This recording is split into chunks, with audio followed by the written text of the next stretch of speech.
मौजूद हैं पित्तल नगरी रेवाड़ी जिले में और यहाँ पर देखा जाता है कि अहिरवाल की जनता का बीजेपी को जिताने में अहम रोल होता है और उसी के चलते किसान संगठन भी यहाँ पर सक्रिय हो चुके हैं। आज यहाँ पर भारतीय किसान यूनियन के राष्ट्रीय अध्यक्ष गुरनाम सिंह चढ़ूनी जी पहुँचे हैं, उनसे बातचीत करते हैं। आज उनके यहाँ पर पहुँचने का क्या मुख्य उद्देश्य था, सारी बातचीत करते हैं। आज यहाँ पे पंचायत की थी, ऐसी पंचायतें वैसे पूरे अपने जहाँ पे संगठन है सभी जिलों में कर रहे हैं और किसानों को जागरूक कर रहे हैं कि अपने अधिकारों के लिए हमारा जो शोषण हो रहा है उसका मुख्य कारण है कि किसान जागरूक कम है। कहते हैं कि जो आंदोलनकारी हैं, जो आंदोलन करने वाले हैं, वो अहिरवाल के लोग नहीं हैं, ना ही आंदोलन करने में अहिरवाल की जनता का रोल होता है। दक्षिण हरियाणा को छोड़ के बाकी हरियाणा आंदोलन करता है। वो एक तरह से मिसगाइड कर रहे हैं। आप देखिए यहाँ पे जो बॉर्डर था पिछले आंदोलन के टाइम में, वो लगातार बॉर्डर पे आंदोलन चला है और उसी दौरान ये जो यहाँ टोल है झज्जर रोड पे, वो कई महीने तक बंद हुआ है। किसानों में खाद बीज की बहुत कमी है, लाइनों में पूरे दिन भर लाइनों में लगा रहना पड़ता है, तो भी किसानों की जो खाद बीज डीएपी की जरूरत है वो पूरी नहीं कर पा रही। किसानों का शोषण है ये, क्योंकि खाद के साथ कोई और चीज़ें लगा के, जैसे कोई सल्फर लगा दिया या कुछ और लगा दिया, वो लगा के भी दे रहे हैं। वजह क्या है, क्यों किसानों की जो जरूरत है वो पूरी नहीं हो पा रही है? देखिए, इनको किसान से खेती छुड़वानी है। उसके पीछे मकसद जो है कि खेती एक बहुत बड़ा बिजनेस भी है और ये कारपोरेट के हवाले करना चाहते हैं। पूरे हरियाणा में देखा जा रहा है बारिश के कारण खेतों में पानी भर चुका है, हजारों एकड़ किसानों की भूमि बिल्कुल जर्जर हो चुकी है और किसान बर्बादी के कगार पे आ चुके हैं। सरकार ने आज तक खेती में बजट खर्च नहीं किया। एक टाइम होता है जब एक क्षेत्र में बाढ़ होती है और उसी टाइम में दूसरे क्षेत्र में सूखा होता है, तो वो जो बाढ़ वाला पानी है वो सूखे क्षेत्र में जा सकता है, लेकिन उसके जाने का रास्ता तो बनाया नहीं। अगर सरकार सही प्लानिंग से चले, सही प्लानिंग से खेती कराए, अभी जितना उत्पादन भारत में हो रहा है इतना उत्पादन और हो सकता है। खनौरी बॉर्डर पर आंदोलन चला था, कुछ किसान संगठनों द्वारा आप पे आरोप प्रत्यारोप लगाए गए कि ये राजनीतिक संगठन है, ये राजनीति करने आते हैं। वो तो करने वाले करते रहते हैं, लेकिन आज जितने मुकदमे मेरे पे हैं इतने मुकदमे किसी और एक आदमी पर सारे देश में दिखा दीजिए। और ये जो पंजाब वाले बैठे थे, ये शेर जो कहते थे हम अभी पहुंच जाएंगे दिल्ली, उन दोनों के पास में गया था कि हम सारे इकट्ठे होकर लड़ें तो सरकार से जीत पाएंगे। वो नहीं माने, कह रहे हम ही बहुत बहादुर हैं और फिर बहादुरी निकल गई, पीट लिए दोनों बार बार। आज मुद्दे लेकर चले थे, एक तो 2023 का 72 का पैसा, एक खाद बीज की काला बाजारी, एक जो 9,000 रुपया मुआवजा सरकार ने दिया से गुरनाम सिंह चढ़ूनी का रेवाड़ी आने से डर से उसको 35,000 किसानों को दिवाएंगे। जो मुआवजा है उसे अभी आप संतुष्ट? ना, हमारा लगभग 260 करोड़ रुपए हैं, इन्होंने दे दिया 19 करोड़। इकट्ठा हो, संगठित रहो, हर मुद्दे पे मिल के लड़ो। कोई मामला हो, किसान नारा लड़ेगा, मजदूर नारा लड़ेगा, हम नारा लड़ेगा, नंबर सबको आनों से हम इकट्ठा होगा तो मजबूती के साथ लड़ेंगे, जीतेंगे। नमस्कार, स्वागत आपका हरियाणा न्यूज 24 पर। मैं हूं हिमांशु लांबा, मेरे सहयोगी विनय सिंधु के साथ। मौजूद हैं पित्तल नगरी रेवाड़ी जिले में और यहां पर देखा जाता है कि अहिरवाल की जनता का बीजेपी को जिताने में अहम रोल होता है और उसी के चलते किसान संगठन भी यहां पर सक्रिय हो चुके हैं और देखा जा रहा है कि किसान संगठन जो हैं, जो रेवाड़ी जिले में आते हैं, दक्षिण हरियाणा में आने का काम कर रहे हैं, किसानों को जागरूक करने का काम कर रहे हैं। तो आज यहाँ पर भारतीय किसान यूनियन के राष्ट्रीय अध्यक्ष गुरनाम सिंह चढ़ूनी जी पहुंचे हैं, उनसे बातचीत करते हैं। आज उनके यहां पर पहुंचने का क्या मुख्य उद्देश्य था, सारी बातचीत करते हैं। जी, सबसे पहले स्वागत आपका हरियाणा न्यूज। थैंक यू, धन्यवाद जी। तो सबसे पहले क्या कहेंगे, आज आप पित्तल नगरी अहिरवाल की धरती पर पहुंचे? देखिए, आज हम श्री कृष्ण जी के वंशजों के बीच में थे। मुख्य तौर पे यहाँ यादव भाई हैं, कुछ जाट भी हैं, तो और ये जो कौम है ये अन्याय के विरुद्ध लड़ती है। श्री कृष्ण जी ने भी यही उपदेश दिया है। तो आज यहाँ पे पंचायत की थी, ऐसी पंचायतें वैसे पूरे अपने जहाँ पे संगठन है सभी जिलों में कर रहे हैं और किसानों को जागरूक कर रहे हैं कि अपने अधिकारों के लिए हमारा जो शोषण हो रहा है उसका मुख्य कारण है कि किसान जागरूक कम है और उसको जागरूक करना ज़रूरी है। तो उसके लिए हम सभी जिलों में एक एक पंचायत कर रहे हैं और जो स्थानीय मांगे हैं उनके लिए ज्ञापन भी दिया है। और जो आगे जो बड़ा मैटर है वो ये है कि जैसे अमेरिका जो थोप रहा है, टैक्स की जो बात कर रहा है, जो टैरिफ युद्ध की बात कर रहा है, उसने पहले 3 महीने का टाइम दिया था, फिर उसने 1 अगस्त तक का टाइम दिया था और फिर उसने एकदम से जो भारत से निर्यात वहाँ होता उसके ऊपर 25% टैक्स लगा दिया। अब 1 हफ्ते का टाइम उसने फिर दिया है। तो एक तरह से डरा के भारत को दबाना चाहता है और यहाँ पे अपनी फसलें डंप करना चाहता है। तो उसका हर तरह से विरोध करेंगे और उसके लिए हम एक जागृति अभियान भी चला रहे हैं। उसका हर तरह से विरोध किया जाएगा और जो स्थानीय मुद्दे हैं उनका ज्ञापन अभी यहाँ मैडम आई थी और उसके माध्यम से डीसी को दिया है, वो सरकार को आगे पहुँचाएँगे। तो स्थानीय मुद्दों में जैसे मुआवजे की मांग है, जैसे कई जगह पानी भराव की मांग है, जैसे यहाँ पे बाजरे की खरीद कम होती है, सरसों की खरीद कम होती है, स्थानीय जो भी मुद्दे थे उन सबका ज्ञापन दिया है। चढ़ून साहब, एक बड़ा मुद्दा चल रहा है। देखा जाता है कि अहिरवाल की जनता का जो बीजेपी के नेता हैं वो कहते हैं कि जो आंदोलनकारी हैं, जो आंदोलन करने वाले हैं, वो अहिरवाल के लोग नहीं हैं, ना ही आंदोलन करने में अहिरवाल की जनता का रोल होता है। दक्षिण हरियाणा को छोड़ के बाकी हरियाणा आंदोलन करता है, अहिरवाल की जनता का अहम रोल नहीं माना जाता। नहीं, वो गलत कह रहे हैं, वो एक तरह से मिसगाइड कर रहे हैं। आप देखिए यहाँ पे जो बॉर्डर था पिछले आंदोलन के टाइम में, वो लगातार बॉर्डर पे आंदोलन चला है और उसी दौरान ये जो यहाँ टोल है झज्जर रोड पे, वो कई महीने तक बंद हुआ है। और अभी मैं तो बल्कि ये मानता हूँ कि अभी अहीरवाल इलाका जो है वो जागृति आ रही है और आज बहुत अच्छी संख्या में यहाँ पे महिलाएं जुड़ी थी, यहाँ पे जो आदमी थे वो जुड़े थे बहुत अच्छी संख्या में। तो ज़िले की मीटिंग थी आज और बहुत अच्छा यहाँ पर रिस्पॉन्स भी मिल रहा है। तो आप पूरे हरियाणा में ऐसे ही जाने का काम कर रहे हैं, लोगों को जागरूक करने का काम कर रहे हैं? पूरे हरियाणा में नहीं, हम तो पूरे देश में करेंगे। जहाँ जहाँ हमारा संगठन है, उत्तर प्रदेश में है या पंजाब में है या हरियाणा में है, कुछ थोड़ा एरिया राजस्थान का भी है, इस सारे एरिया में जाके पंचायतें करके लोगों को जागरूक करेंगे। तो एक मुद्दा और रहेगा, जैसे देखा जा रहा है कि आजकल किसानों में खाद बीज की बहुत कमी है, लाइनों में पूरे दिन भर लाइनों में लगा रहना पड़ता है, तो भी किसानों की जो खाद बीज डीएपी की जरूरत है वो पूरी नहीं कर पा रही है सरकार। बिल्कुल, उसका भी हमने ज्ञापन के अंदर लिखा है और ये तो बल्कि बड़े शर्मसार बात है और एक तरह से किसानों का शोषण है ये, क्योंकि खाद के साथ कोई और चीज़ें लगा के, जैसे कोई सल्फर लगा दिया या कुछ और लगा दिया, वो लगा के भी दे रहे हैं। और हमारी खुल्लर साहब से भी हमारी मीटिंग हुई थी और खुल्लर साहब से मैंने पूछा था कि आप खाद की शॉर्टेज का कोई कारण बता सकते हैं, आपको क्या खतरा है? अगर खाद की शॉर्टेज ख़त्म हो जाए तो फिर आपको क्या खतरा है, क्या आप कुछ बता सकते हैं? कोई जवाब ही नहीं था। तो वजह क्या है, क्यों किसानों की जो ज़रूरत है वो पूरी नहीं हो पा रही है? देखिए, इनको किसान से खेती छुड़वानी है, उसमें एक एक पॉइंट, जैसे आप देखते हैं कि मान लिया सरसों है, ये कहते हैं जी हम तो आपकी 7 क्विंटल खरीद देंगे, 7.25 क्विंटल के करीब है, जबकि वो तो 12 क्विंटल भी होती है, बाकी को कहाँ फेंके।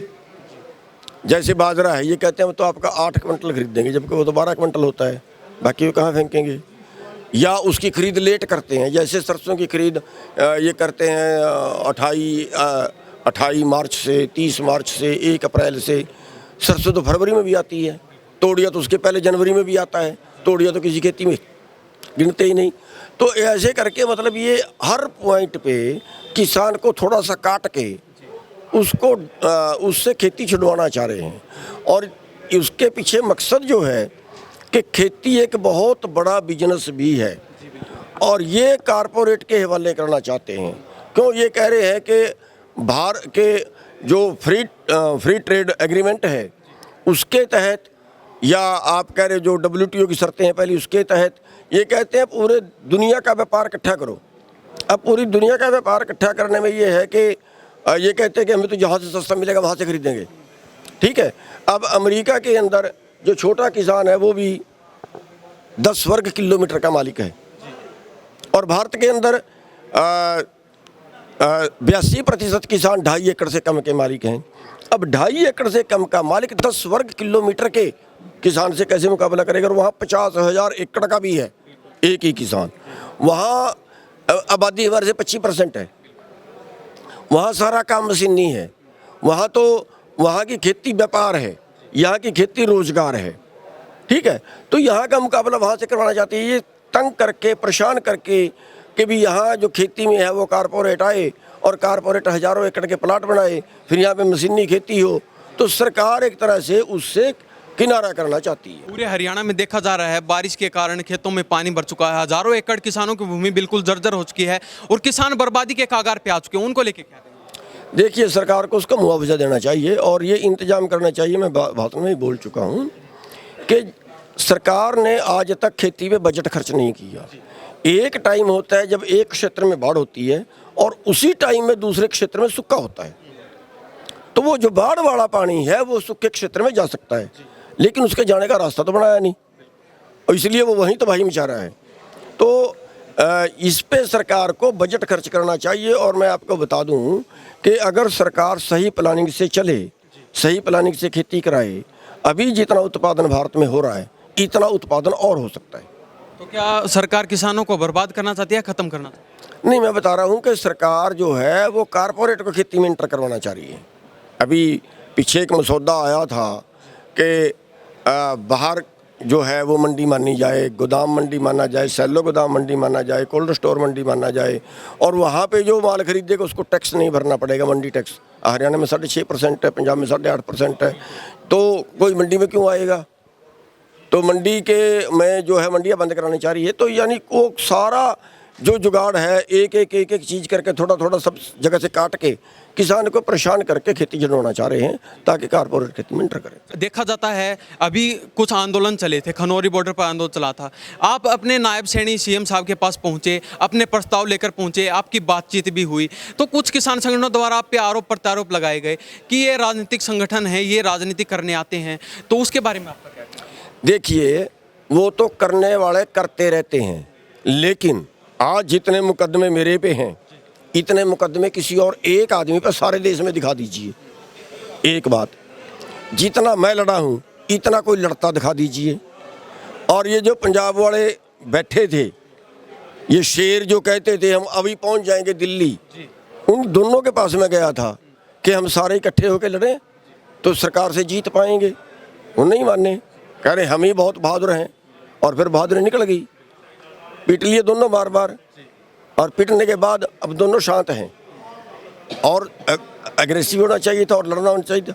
इल्ज़ाम तो कोई किसी के ऊपर कुछ लगा ले, लेकिन वास्तविकता ये है कि ज़मीन पे जो लड़ते हैं ना, वो लड़ाई लड़ने वाले तो कम ही हैं, मिली भगत करने वाले ज़्यादा पैदा हो रहे हैं। तो एक मुद्दा और चल रहा है, जैसे आप पे कह रहे हैं कि गुरनाम सिंह चढ़ूनी जी के नायब सैनी के साथ अच्छे तालमेल हैं, अच्छे संबंध हैं, वो अपने जो भी प्रस्ताव लेके जाते हैं वो नायब सैनी उन पे गंभीरता से गौर करते हैं और उनका काम भी बन जाता है। तो ये बुरी बात है? अगर किसानों का काम बन जाए ये बुरी बात है या अच्छी बात है? नहीं, कुछ लोग ये भी कह रहे हैं तालमेल अच्छे हैं। मैं आपसे सवाल करना चाहता हूँ, अगर नायब सैनी को ये लगता है कि गुरनाम सिंह गलत काम लेके ही नहीं आता, जो आता है वो सही काम के लिए आता है और सही काम को वो कर देता है। सैनी साहब की तो हमने गाड़ी तोड़ी शाहबाद में, हम ही ने तोड़ी थी। सैनी साहब के जब वहाँ वो जुलूस निकाल रहे थे नारायणगढ़ में, वहाँ पे बंदा मरा था, 302 का पर्चा दर्ज करवाया था हमारे ऊपर, तो सैनी साहब ही थे। सैनी साहब को एक और गांव में घुसने नहीं दिया था वहीं पे आंदोलन के बाद भी। फिर ये मित्रता कैसे कह सकते हैं? चलते चलते अहिरवाल की जनता को, दक्षिण हरियाणा जनता को क्या कहना? अहिरवाल की जनता को ये कहना चाहेंगे कि अहिरवाल की बहादुर जनता है, अपने अधिकारों के लिए लड़ना चाहिए। देखिए, हमें सबसे बड़ा डर मौत का होता है। मौत तो हमारे घर पे भी आएगी, कन्फर्म आएगी। अगर हम लड़ते हुए कहीं मैदान में मर जाएं तो वो हमारे भाग्य होंगे, अच्छे भाग्य होंगे। मैं ये कहना चाहूँगा कि जुल्म के विरुद्ध लड़िए, ये धर्म है, ये पुण्य है। जी, आपका बहुत बहुत धन्यवाद जी। धन्यवाद जी। तो हमारे साथ गुरनाम सिंह चढ़ूनी के एक ग्रुप के जिला अध्यक्ष हैं समैन सिंह जी, उनसे बातचीत करते हैं, उनका क्या कहना है जी, क्या कहेंगे। आज गुरनाम सिंह चढ़ूनी जी यहाँ पधारे, आपने सभी कार्यक्रम को देखा, कार्यक्रम करवाया, बड़ा ही अच्छा कार्यक्रम था, काफ़ी भीड़ भी आई आपके साथ। गुरनाम सिंह चढ़ूनी का नाम से और जो भारतीय किसान चढ़ूनी रेवाड़ी की टीम है उसकी मेहनत से आज जो मीटिंग सफल हुई। किसान आंदोलनों की जो लड़ाई है वो हम जारी रखेंगे, जो हमारे अंदर दोगुना हो गया। आज क्या क्या मुद्दे लेकर? आज मुद्दे लेकर चले थे, एक तो 2023 का 72 का पैसा, एक खाद बीज की काला बाजारी, एक जो 9,000 रुपया मुआवजा सरकार ने दिया से गुरनाम सिंह चढ़ूनी का रेवाड़ी आने से डर से उसको 35,000 किसानों को दिवाएंगे। 80 गाँव के अगर ओला पड़ा किसान मजदूर रेवाड़ी का इकट्ठा हो गया तो जो मुआवजा है उससे अभी आप संतुष्ट? ना, हमारा लगभग 260 करोड़ रुपए हैं, इन्होंने दे दिया 19 करोड़। तो अहिरवाल की जनता के साथ भेदभाव किया था? हमेशा भेदभाव किया। उनका 10 क्विंटल बाजरा बिके, हमारे 8 क्विंटल बाजरा बिक रो। उनने मूंग का 7,000 मिले, हमने 4,000 मिल रहा। हमारे 2 जिला में महेंद्रगढ़ में रेवाड़ी में कोई सब्सिडी नहीं है। बस तो क्या अहिरवाल की जनता का अहम रोल माना जाता है बीजेपी को जिताने में? तो बीजेपी ही आपके साथ ऐसा व्यवहार कर रही है, तो बाकी क्या? सरकार तो सारी बीजेपी भी ऐसी से, कांग्रेस भी ऐसी से। हमने किसानों संगठित होना पड़ेगा, इकट्ठी लड़ाई लड़नी पड़ेगी। जिताने वाले तो आप हैं। मैं वो तो जिता ही दिया, अब तो जिताने वाले तो हम हैं। लेकिन अब सबक भी लोगों को सीख लिया कि बीजेपी कैसी है, कैसी वादा खिलाफी करती है, और कर दिया। दक्षिण हरियाणा की जनता को क्या कहें? मैं दक्षिण हरियाणा को जनता को यही बात कहना चाहता हूँ, इकट्ठा हो, संगठित रहो, हर मुद्दे पे मिल के लड़ो।